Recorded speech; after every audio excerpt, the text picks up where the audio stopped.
Genesis chapter 33. Jacob is about to meet his brother Esau. Jacob looked up, and there was Esau. I want to jump to the New Testament a minute. Jesus Christ says, why do you worry about tomorrow? Wow. It's a good time to bring that up during this story. Why do you worry about tomorrow? Today has enough worries of its own, but I tell you, Jesus said, do not worry about tomorrow, for your Father in heaven sees you and sees what you need, and he will provide it.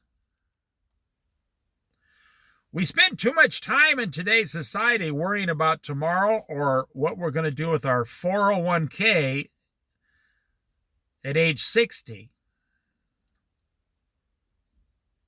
We worry about the stock market. If you worry about anything, worry about spending more time praying and reading the Bible. That's the only thing you should worry about.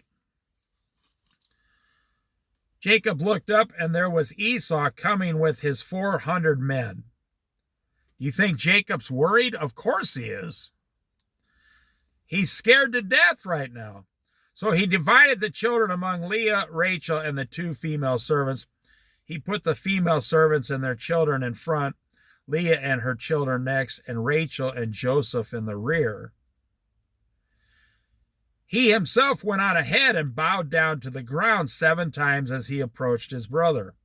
But Esau ran to meet Jacob and embraced him and threw his arms around his neck and kissed him and wept, and they wept. Then Esau looked up and saw the woman and children. Who are these with you? He asked. Jacob answered, they are the children God has graciously given your servant. Well, that's it right there, the word grace. As a Christian, we live under the grace and mercy and love and forgiveness of Jesus Christ on that cross. We receive something we do not deserve, yet we should receive it joyfully because God wants to give it to us. Then the female servants and their children approached and bowed down. Next, Leah and her children came and bowed down. Last of all, Joseph and Rachel, and they too bowed down. Esau asked, Jacob's family can see he is in total distress here. They're going to keep their mouths closed around Esau. Esau asked, what's the meaning of all these flocks and herds I met? To find favor in your eyes, my lord, he said. But Esau said, I already have plenty, my brother.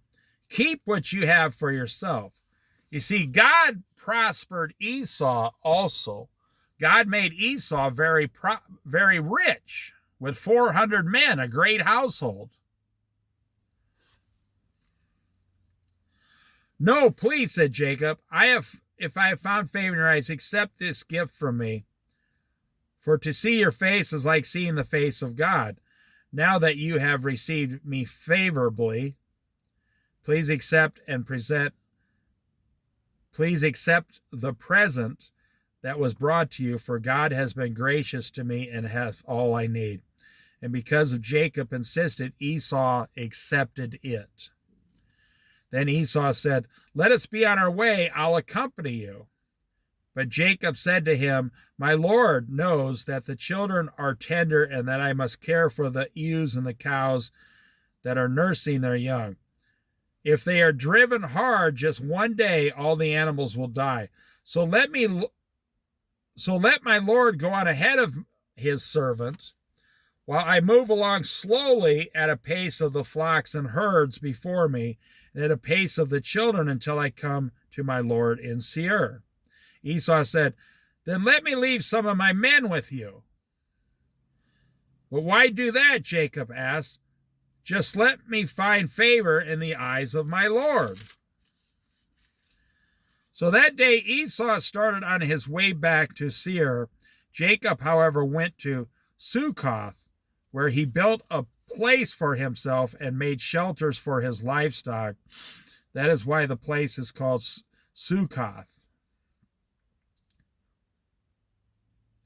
After Jacob came from Padam Aram, he arrived safely at the city of Shechem in Canaan and camped within sight of the city. For 100 pieces of silver he bought from the sons of Hamor, the father of Shechem, the plot of ground where he pitched his tent.